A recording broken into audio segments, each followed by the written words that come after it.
আমি ডেভিড ইমান বলতেছি। চট্টগ্রামের আলোচিত সন্ত্রাসী মোবারক হোসেন ইমন ওরফে ডেভিড ইমনকে গ্রেপ্তার করেছে পুলিশ।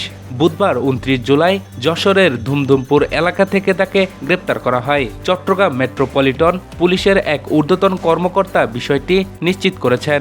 তিনি বলেন, গোয়েন্দা তথ্যের ভিত্তিতে চেকপোস্ট বসিয়ে ধুমধুম এলাকা থেকে ডেভিডকে গ্রেপ্তার করা হয়।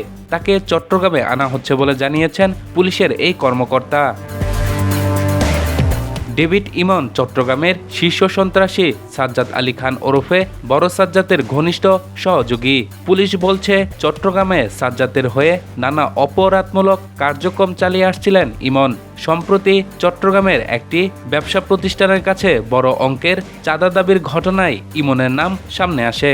বাকলিয়া এলাকায় digital.net নামের একটি ইন্টারনেট সেবায় কোম্পানির মালিকের কাছে এককালীন ২ কোটি টাকা এবং মাসে ১০ লাখ টাকা চাঁদা দাবি করা হয়। চাঁদা দিতে অস্বীকৃতি জানানোয় ৩০ থেকে ৪০ জনের একটি দল ডিডিএন অফিসে গিয়ে ব্যাপক ভাঙচুর ও লুটপাট চালায়।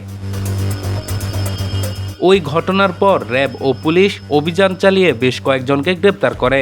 র্যাবের জিজ্ঞাসাবাদে বেরিয়ে আসে, আইএসপি প্রতিষ্ঠানে হামলাকারী ওই যুবকের জনপ্রতি মাত্র ৫০০ টাকার বিনিময়ে ভাড়া করা হয়েছিল, আর এর পিছনে ছিলেন ইমন। এরপর থেকেই ডেভিড ইমনকে ধরতে অভিযান জোরদার করে আইনশৃঙ্খলা রক্ষাকারী বাহিনী। গত ২৭ জুলাই বাইজিদ বোস্তামি থানা এলাকায় অভিযান চালিয়ে ইমনের ২ সহযোগী আসিফ ও সাইদুল ইসলাম আরিফকে গ্রেপ্তার করে পুলিশ। সে সময় তাদের কাছ থেকে ইতালির তৈরি একটি পিস্তল ও গুলি উদ্ধার করা হয়। সহযোগীদের গ্রেপ্তারের ২ দিনের মাথায় এবার ইমনও ধরা পড়লেন।